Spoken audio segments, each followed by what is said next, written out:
নমস্কার, ভালো আছেন তো সবাই? আজ আপনাদের কাছে চলে আসলাম নতুন একটা ভিডিও নিয়ে। সবাইকে স্বাগত এনজয় উইথ রিনিতে। হোলিকা দহন মানে যেটাকে আমরা বলি বুড়ির ঘর, রঙের উৎসব দোলের একদিন আগে পালিত হয় হোলিকা দহন। এই উৎসব শুভ শক্তির দ্বারা অশুভ শক্তির পরাজয়ের প্রতীক হিসাবে উদযাপিত হয়। হিন্দু পঞ্জিকা অনুযায়ী প্রতি বছর ফাল্গুন পূর্ণিমা তিথিতে এই অনুষ্ঠান অনুষ্ঠিত হয়। হোলিকা দহনের জন্য কয়েকদিন আগেই প্রস্তুতি শুরু হয়ে যায়। যেখানে হোলিকা দহন করা হবে সেখানকার মানুষজন কাঠ এবং অন্যান্য সামগ্রী সংগ্রহ করতে থাকেন। এই বছর 13ই মার্চ বৃহস্পতিবার হোলিকা দহন পালিত হবে।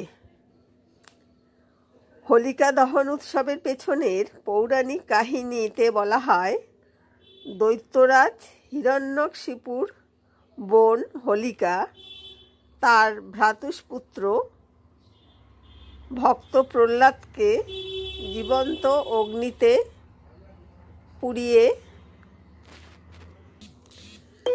মারার পরিকল্পনা করেন।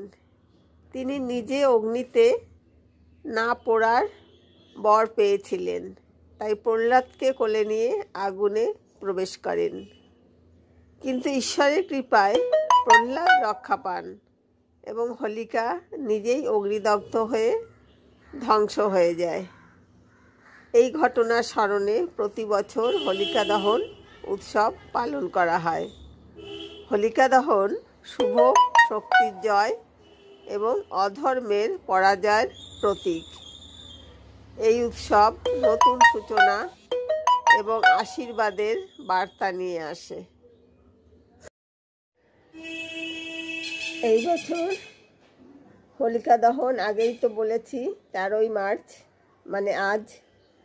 পূর্ণিমা তিথির শুরু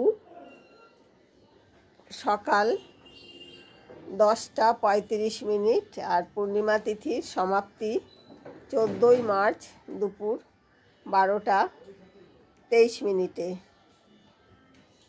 হোলিকা দহন 2025-এর শুভ মুহূর্ত। হোলিকা দহন করার শ্রেষ্ঠ সবাইকে দোলের আগাম শুভেচ্ছা জানিয়ে ভিডিওটা আজকের মতো এখানেই শেষ করছি। যদি ভালো লেগে থাকে লাইক কমেন্ট শেয়ার করবেন। এবং আজই দুপুরে আরেকটি ভিডিও আসবে, দক্ষিণেশ্বর মন্দির প্রতিষ্ঠার যে রানীকে কত সংগ্রাম করতে হয়েছিল তার দ্বিতীয় ভাগ আজকেই আপনারা পেয়ে যাবেন। সবাই ভালো থাকবেন, আনন্দে থাকবেন। আজকের মতো মানে এখনকার মতো আসছি, আজ আবার দেখা হবে।